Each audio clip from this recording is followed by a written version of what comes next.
उजड़ रहे हैं, कुछ समझ में नहीं आता। यहाँ सामने तो कितने किस्क हैं, लगता है कहीं टाल न पड़ जाए। अरे मैं टकली हो गई तो क्या करूं? कितने काले लंबे घने बाल थे। स्कूल में जाती थी लंबी चोटी बनाकर, गुलाब डालकर, कितना अच्छा लगता था। ठीक है, क्या करूं? कुछ मेरे हाथ में भी तो नहीं है। और फिर चोटी की फैशन भी तो नहीं है, सब पोनी ही बनाते हैं। और पोनी इतनी तो बुरी नहीं आती है। ठीक है, आज थोड़ा समय निकाल कर बालों में मेहंदी कर ली तो अच्छा है। ये अच्छी बात है कि मेहंदी लगाने से उम्र का एहसास थोड़ा कम हो जाता है। लेकिन हाँ, ये आँखों के नीचे के डार्क सर्कल और उफ, ये रिंकल्स, आज 60 प्लस में ये हाल है।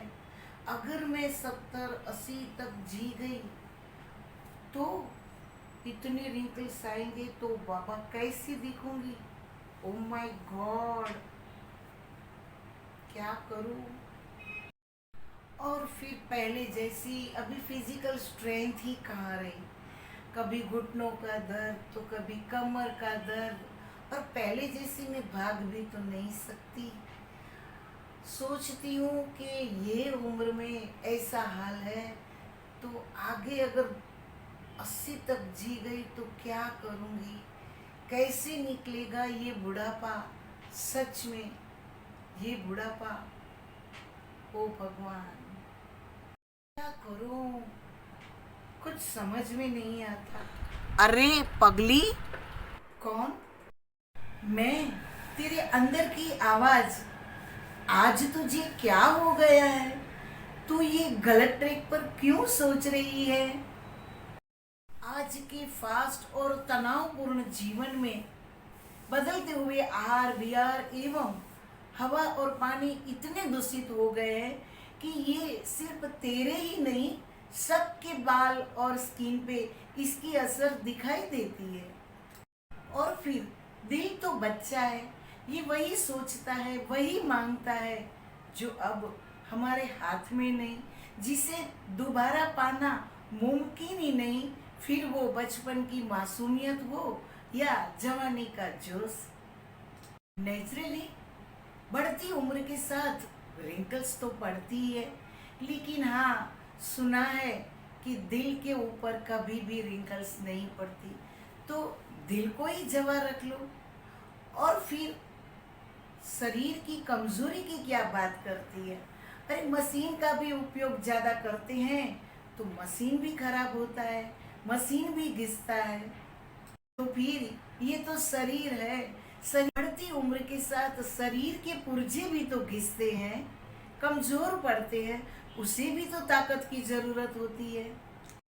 और फिर हाँ, बचपन हो, जवानी हो या बढ़ती उम्र, हर उम्र की अपनी एक अलग ही खूबसूरती होती है। उसी खूबसूरती में अपने आप को स्वीकारना चाहिए। हाँ हाँ, बात तो तेरी सही है कि आज मैं कुछ गलत ट्रैक पर ही सोच रही हूँ। लेकिन हाँ, मेरे दिमाग में ही नहीं, मेरी उम्र की स्त्री हो या पुरुष, सबके मन में कुछ न कुछ ऐसा ही चलता रहता है। मैंने बहुत से सीनियर सिटीजन के बातों में ऐसा पाया है कि वे अकेलापन, भय, शारीरिक कमजोरी, इनसिक्योरिटी और डिप्रेशन के शिकार भी हुए हैं। तू तो मोटिवेशनल स्पीकर के रूप में कार्य कर रही है और उसी हिसाब से स्टूडेंट और पेरेंट्स को मोटिवेट कर रही है। लेकिन तू ये भूल गई कि आज हर माँ नौकरी के साथ जी रही है और बच्चों को सीनियर सिटीजन भी संभाल रहे हैं। तो सीनियर सिटीजन ही अगर भय और अकेलेपन से डरने लगेंगे तो फिर बच्चों को वो हिम्मत कैसे देंगे? कुछ सीनियर सिटीजन के बारे में सोच, उनको जिंदगी जीने जैसी लगे ऐसे कुछ कार्यक्रम, कुछ उपक्रम के बारे में सोच, और कुछ ऐसा कर कि उनको भी लगे कि यस, बढ़ती उम्र में भी जिंदगी जीनी चाहिए, जिंदगी का आनंद लेना चाहिए, जिंदगी हसीन लगनी चाहिए। तो तू इसके बारे में सोच, खुद अपने आप को नर्वस मत कर, तुझे उन्हें भी तो मोटिवेट करना है, समझी। सचमुच आज तूने मुझे सही ट्रैक दिखाया।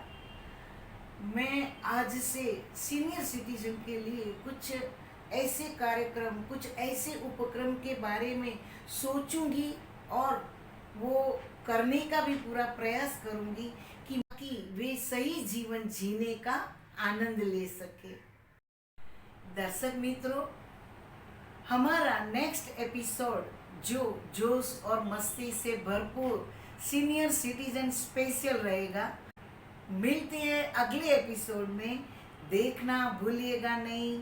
सायोनारा। मेरे चैनल की वीडियो पसंद पड़े तो लाइक करें, शेयर करें, ताकि अन्य स्टूडेंट और पेरेंट्स भी लाभान्वित हो सके।